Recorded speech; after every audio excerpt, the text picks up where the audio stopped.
September 17th, 9 a.m. The trial. 4 witnesses, 4 secrets. United by a stranger who died 7 days ago. Bobby Sullivan, who lost his sister 15 years ago and never stopped fighting for justice.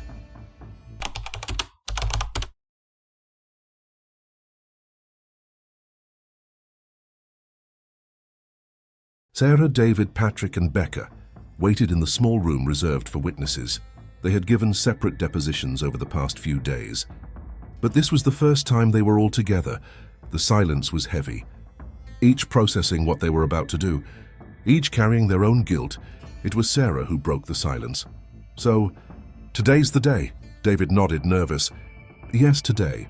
Are you scared?" Becca asked directly. Silence for a moment. Then Patrick answered with brutal honesty, "Yes, terrified, because this won't bring anyone back. It just finally holds accountable who should have been held accountable 15 years ago." "So you're Sarah," Becca said. "Bobby told me about you. Said you'd been saved by him when you were a child in the fire." Sarah nodded. "Yes, I was 9. He pulled me through a window." "And you," Becca turned to David, "saw Jonathan fleeing with documents." "I did," David confirmed. "I was a janitor, working illegally. For 15 years I lived in fear that someone would find out. But Bobby made me realize that some truths are more important than our secrets. Bobby gave me 3 days," David said suddenly. 3 days to decide if I would testify. He said it was dangerous, that Jonathan could deport me, destroy my family, and I hesitated." His voice broke. "While I hesitated, Jonathan killed him. If I'd been braver, Bobby would still be alive." "No," Sarah said firmly. "Jonathan would have killed Bobby anyway, because Bobby wasn't going to stop. He waited 15 years. He wasn't going to quit now." "But why?" Becca asked. "Why did Bobby wait so long? Why come back now?" Patrick looked at his hands. Hands that used to tremble. Now they were steady. "I saw Bobby 3 times before he died," Patrick said. "First time he gave me a microcassette. Second, he told me he had crucial information. The third time he said something I didn't understand then." Patrick paused, remembering. "He said Katie deserves someone to remember. I asked who Katie was. He just shook his head and left." Sarah went pale. "Katie? There was a Katie who died in the fire. Katie Sullivan. She was 6 years old." "I remember her." "Sullivan?" Becca repeated. "Same last name as Bobby." And then, for the first time, they all realized something that should have been obvious from the start. District Attorney Karen Bishop had called a meeting before the trial began, and what she had to tell them would change everything. "Ladies and gentlemen," she began, "in the last 72 hours our investigation uncovered something extraordinary about Robert Sullivan, something that explains why he never gave up, why he came back after 15 years, and why Jonathan Reeves killed him." She placed a document on the table. An old faded birth certificate. Robert Michael Sullivan was born March 15, 1942 in Boston. Mother, Margaret Sullivan, factory worker. Father, she paused dramatically, James Reeves. Complete silence in the room. "James Reeves," Sarah whispered. "The family patriarch." "Exactly," Karen confirmed. "Bobby Sullivan was an illegitimate son, James never acknowledged. Half-brother to Richard Reeves, the orphanage director. That makes Bobby Jonathan Reeves' uncle." David was pale. "Bobby was Jonathan's uncle." "Yes, family Jonathan never knew he had. And there's more." Karen placed a second certificate on the table. Death certificate dated August 23, 1972. Catherine Katie Sullivan. Age 6 years old. Cause of death, smoke inhalation in the St. Michael's fire. She was Bobby's younger sister. The child Sarah remembers. Bobby lost his sister in the fire. Karen continued, her voice softer now. Katie was 6. She was at St. Michael's because their mother, Margaret Sullivan, had died of cancer the year before. Bobby, at 30, couldn't afford to care for her alone, so he placed Katie in the orphanage. Temporarily, he thought, until he got a better job, a bigger apartment. He visited every Sunday, brought candy, read stories, promised she'd be home soon, and then the fire happened, and Katie died. And Bobby spent 15 years blaming himself for putting her there. Sarah was crying. He saved me, saved 10 children, but couldn't save his own sister. Why did James Reeves never acknowledge Bobby? Becca asked, journalist to her core. James Reeves was married when Margaret Sullivan got pregnant, Karen explained. He was wealthy, respectable, devout Catholic. A child out of wedlock would destroy his reputation. So he offered Margaret money to abort. She refused. He offered money for her to give the child up for adoption. She refused again. James never spoke to Bobby, never paid child support. When Margaret died in 1971, James didn't go to the funeral, didn't help with Katie, just ignored them. As if they didn't exist. Patrick closed his eyes. And Bobby grew up knowing he had wealthy family miles away. Family that rejected him. Exactly. So in 1970, Bobby got a job as janitor at St. Michael's, the orphanage funded by the Reeves family, run by Richard, Bobby's half-brother. Bobby wasn't there for money, Karen continued. He was there because he wanted to understand, wanted to see if there was anything good in that family. If Richard, his half-brother, was different from their father. And what did Bobby see? He saw Richard embezzling funds from orphan children, saw him ignoring safety concerns, saw the greed that defined that family. And then Katie died. Because of Richard Reeves' criminal negligence, Bobby's half-brother killed his sister through pure greed. Bobby could have exposed everything in 1972, but Richard threatened him, said he'd blame Bobby for the fire. And Bobby ran. Spent 15 years hiding, moving from town to town, living with guilt. When Richard died in 1985, Bobby thought he was finally free, Karen said. But then he discovered Jonathan had inherited everything, the businesses, properties, and secrets. That Jonathan was using stolen money to build an empire on the graves of 8 children, and Bobby couldn't stay silent anymore. Not for revenge, but because Katie and the other 7 children deserved someone to remember, someone to care, someone to finally hold the Reeves accountable. So Bobby came back, contacted the 4 of you, delivered evidence, recorded his confession, and died trying to do what should have been done 15 years ago, protect the innocent and expose the guilty. Sarah was devastated. He saved me when I was 9, and I lied to the police about knowing him. Said he was a stranger. He was a stranger, Becca said gently. You never knew each other as family, but that doesn't mean he didn't love you. Bobby spent 15 years protecting you from afar, never revealed who he was, but never abandoned you. Patrick opened a folder. Inside were Christmas cards. Old ones preserved. I found these in Bobby's apartment, Patrick said. Sent anonymously over the years. To Sarah, to David, to the church. Simple cards. No signature, just, may you find peace. Bobby was watching over you, protecting you. Even from a distance, Jonathan Reeves murdered his own uncle, Karen said with finality, to hide his father's crimes. To protect a fortune built on the blood of 8 children, including Katie, Bobby's sister. This isn't just a story about murder. It's a story about a family destroyed by greed, about a rejected child who grew up trying to save other children, about a man who lost everything but never lost his humanity. And today the 4 of you will tell that story. You'll give voice to Bobby, and to the 8 children, and to the family that should have been, but never was.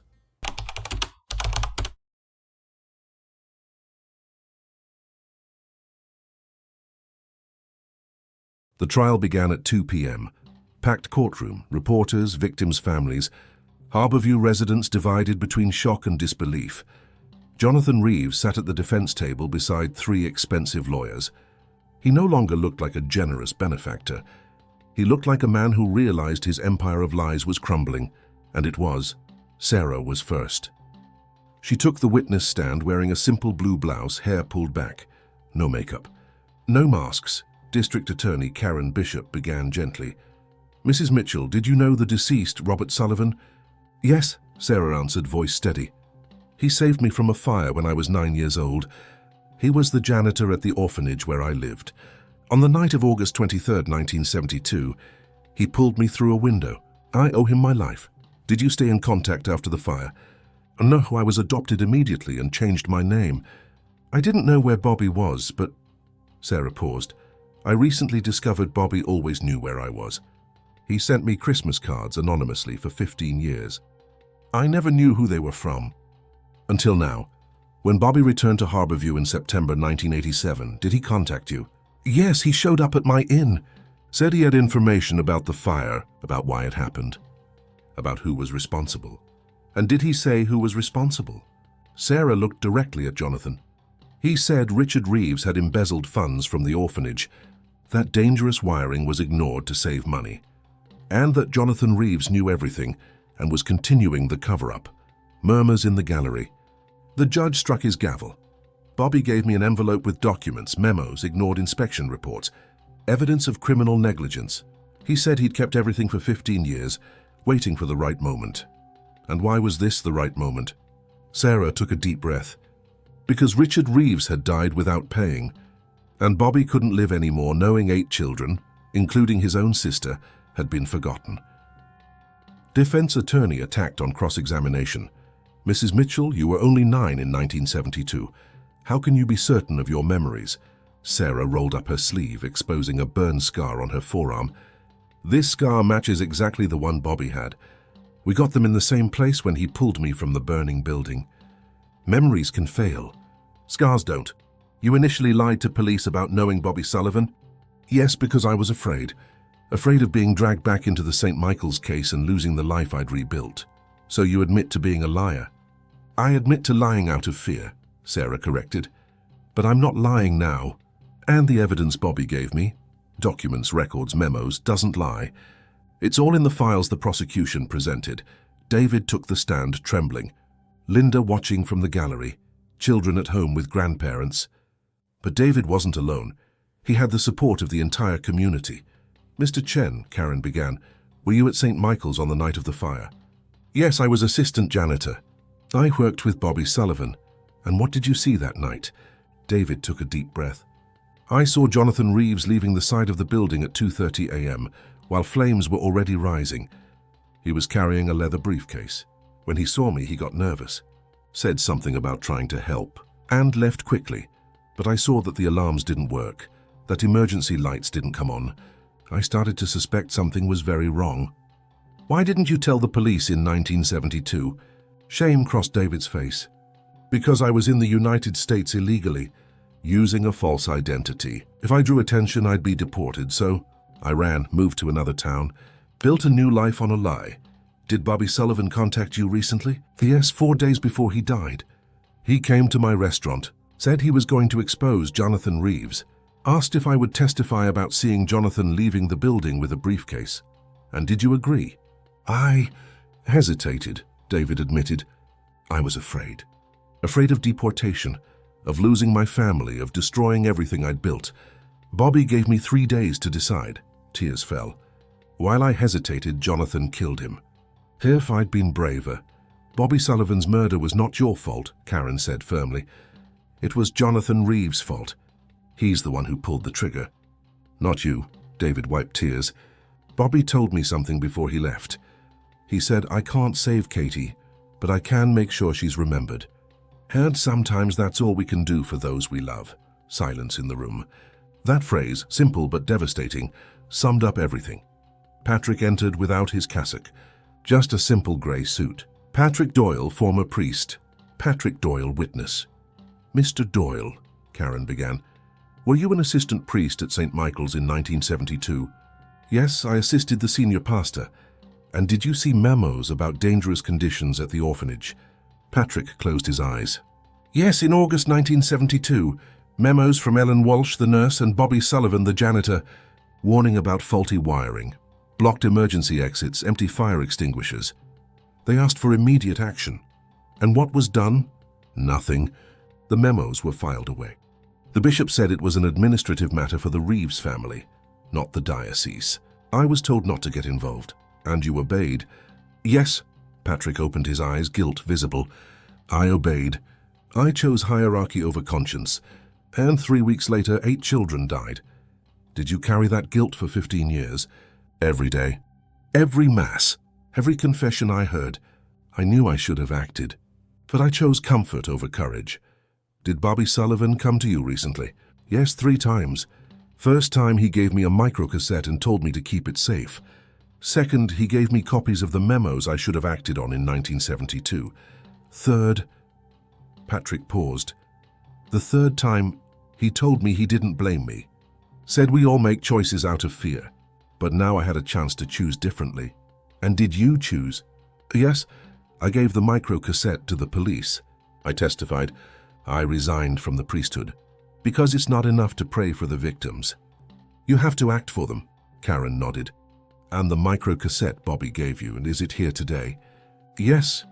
Karen placed the microcassette in an old tape recorder. The room fell completely silent. And then Bobby Sullivan's voice, hoarse, tired but clear, filled the courtroom for the first time since his death.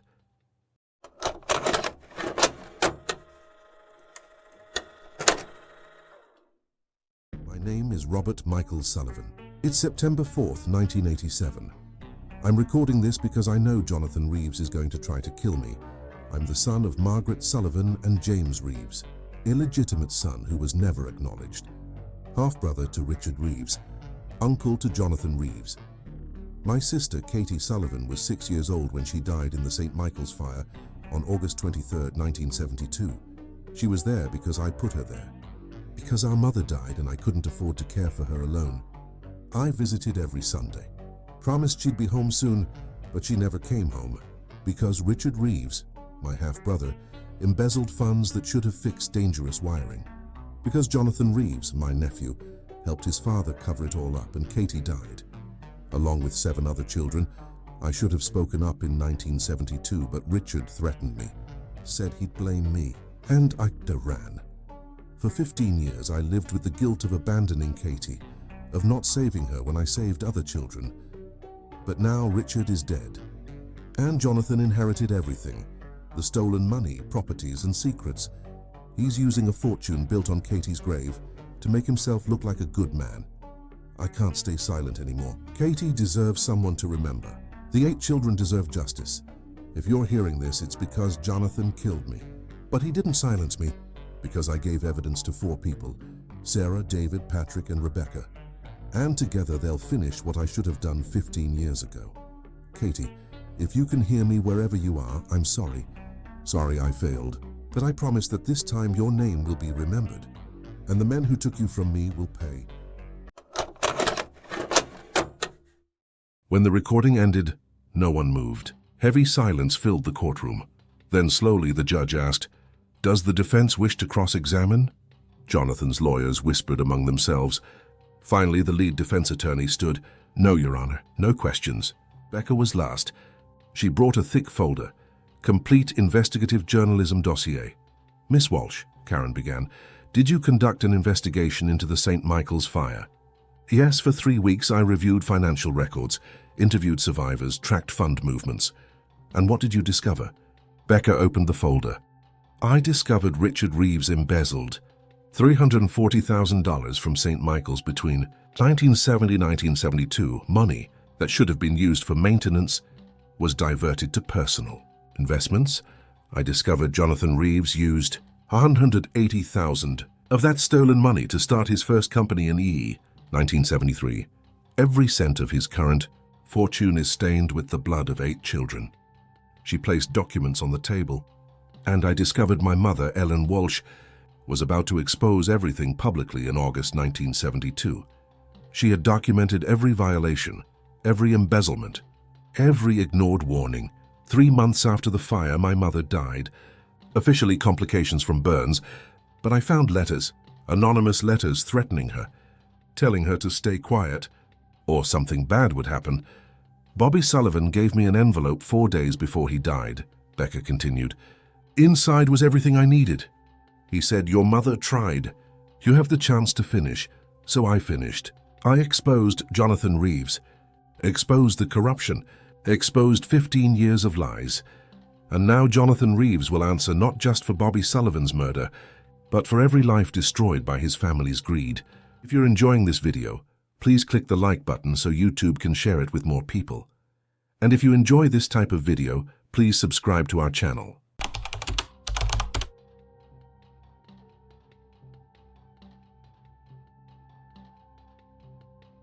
The jury retired to deliberate at 4:30 p.m. Thursday.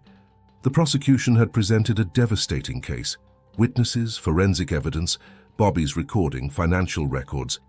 The defense tried to argue Bobby was a blackmailer, that Jonathan acted in self-defense, That the 1972 deaths were a tragic accident, not a crime. But no one believed it. At 9:15 p.m., the jury returned. They had deliberated for less than 5 hours.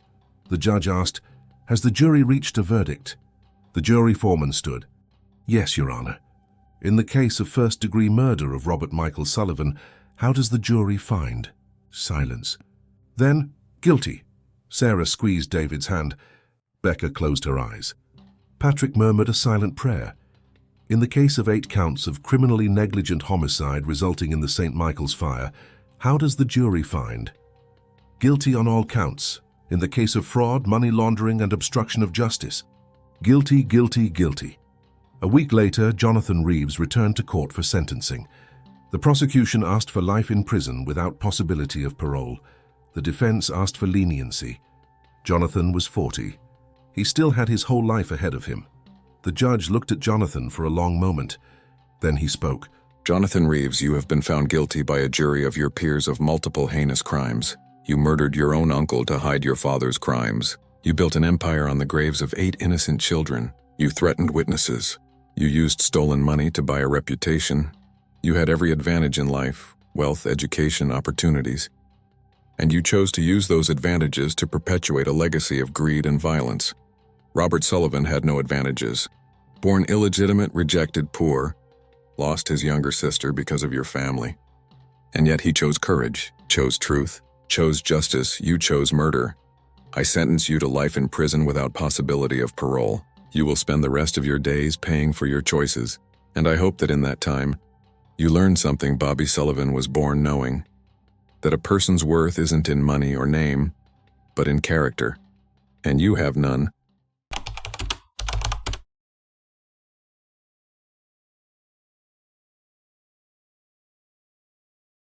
About 3 weeks after sentencing, Harborview held a public memorial, not just for Bobby Sullivan, but for all the victims of St. Michael's. Names were read.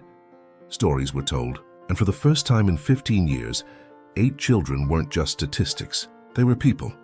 Hannah Brooks, 9 years old, loved jumping rope. Timothy Chen, 8 years old, loved soccer. Michael Brennan, 7 years old, wanted to be a firefighter. Catherine Sullivan, 6 years old. Bobby called her Katie, dreamed of being a ballerina. Rachel Martinez, 9 years old, sang in the choir. Emma Foster, 10 years old, drew constantly. Thomas Wright, 8 years old, collected rocks. Lily Anguian, 7 years old, read 3 books a week. 8 names, 8 lives, finally remembered. The revelation that Bobby had lost his younger sister in the fire changed everything. He wasn't just a brave janitor. He was a grieving brother who spent 15 years carrying survivor's guilt. David Chen spoke for everyone. Bobby Sullivan gave us courage to speak. He knew exposing the truth would cost his life, and he did it anyway. Because some lives, these 9 lives, deserved more than silence. They deserved justice. Father Patrick placed flowers at the memorial. He had moved away from Harborview but returned for the ceremony. "I can't bring those children back," he said simply. "I can't undo 15 years of silence, but I can make sure they're remembered, and that we never again choose convenience over courage." Rebecca Walsh covered the ceremony for the Gazette. Her story was republished in dozens of newspapers. The exposé she'd written had initiated changes. Dioceses reviewing policies, orphanages being inspected, charity funds being audited. "My mother didn't live to see justice," Becca wrote in her final article, but her notebook, her courage to document truth even knowing the risk, ensured truth eventually emerged. Sometimes journalism isn't about being first, it's about being right, and about never giving up. Sarah spoke for all the survivors. "Bobby Sullivan saved me twice," she said. "First in 1972, when he pulled me from the fire. Second in 1987, when he gave me courage to stop lying about who I am. I am Sarah Mitchell, survivor, witness, and by choice, Bobby Sullivan's niece, the man who saved me and never abandoned me, even from afar. Bobby taught me that family isn't about name or money. It's about who stays, who protects, who remembers when everyone wants to forget. So today we remember Katie and the other 7, Ellen Walsh, and Bobby Sullivan, the uncle who protected his family to the end." In the months and years that followed, 4 lives rebuilt. David Chen faced immigration proceedings as expected. But with crucial testimony in the Reeves case and community support, he received special legal status as a protected witness, eventually a path to citizenship. His family stayed together. The restaurant continued operating, and David learned that honesty, at even belated, has a power no lie can match. In 1989, David became an American citizen. Legally, honestly, Wei Jiang died. David Chen, chosen, not stolen, lived. Sarah Mitchell established the Katie Sullivan Memorial Fund.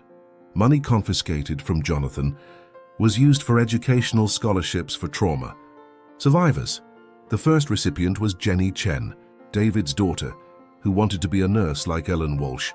Sarah never lied about her past again. She was Sarah Mitchell, and that was enough.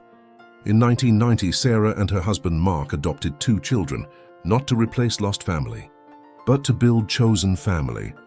Father Patrick Doyle never returned to the priesthood, but he found a different redemption. He worked in homeless shelters, victim support centers, places where action mattered more than prayer. God doesn't need priests, Patrick once said. He needs people who do what's right even when it's hard. And I failed at that for 30 years. I won't fail again. And Rebecca Walsh? She won a Pulitzer Prize in 1989 for her investigative series about St. Michael's. But when she accepted the award, Becca said, "This prize isn't mine. It belongs to Ellen Walsh, who documented the truth, to Bobby Sullivan, who exposed it, to the 8 children who deserved better. I just had the privilege of telling their story." Becca stayed in Harborview, at the Small Gazette, because some stories don't need a big stage. They need willing ears to listen. Jonathan Reeves was transferred to Maine State Prison in October 1987. He tried to appeal. Appeal denied. He tried to get a new trial. Denied. He spent the rest of his life in a 6-by-8-foot cell. In 2003, at age 56, Jonathan died of pancreatic cancer. No one from Harborview went to the funeral. No one wrote a sympathetic obituary. His name was removed from every plaque, every building, every evidence he existed. The only thing that remained was his criminal record. And that was all he deserved. In March 1988, Sarah, David, Patrick, and Becca returned to Widow's Point, the place where it all began. Where Bobby's body was found that cold September morning, they placed a small plaque, not official, just personal. Robert Michael Sullivan, 1942-1987. Brother, uncle, protector. He never forgot the 8, and never gave up on truth. Months after the memorial, someone asked Sarah, "Who was he?" "The stranger who died on the beach." And Sarah answered, "He wasn't a stranger. He was family I never knew. The uncle who saved me. The protector who never revealed who he was, but never abandoned me. He was Bobby Sullivan, and he was a hero when no one was watching." Bobby came to Harborview carrying 15 years of secrets and survivor's guilt. He came seeking justice for the sister he lost and the children he couldn't save. He found Sarah, who was saved but lost her identity. He found David, who witnessed but fled in fear. He found Patrick, who knew but chose silence. He found Becca, whose mother tried to expose but was silenced. And he united them, gave them not just evidence but courage, not just truth but redemption. Bobby Sullivan died doing what should have been done in 1972, protecting the innocent and exposing the guilty. He paid the ultimate price, but his legacy lived through 4 people who discovered strength they didn't know they had. This was The Stranger, the story of a rejected son who grew up protecting a family that never accepted him. The story of a brother who lost everything but never lost his humanity. The story of a janitor who became a hero without ever seeking recognition. The story of a man who died so truth could live. 8 children died at St. Michael's in 1972. Ellen Walsh died trying to save them. Bobby Sullivan died exposing why they died. And Jonathan Reeves spent the rest of his life paying for crimes he thought he could hide forever. Some stories don't have happy endings, but all deserve to be told, because truth, no matter how long it takes, always finds its way to light.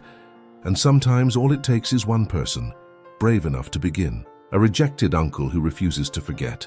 A janitor who becomes a hero. A stranger who wasn't a stranger, just the only person who cared enough to come back. Bobby Sullivan. The stranger who was family. The man no one knew but everyone should remember.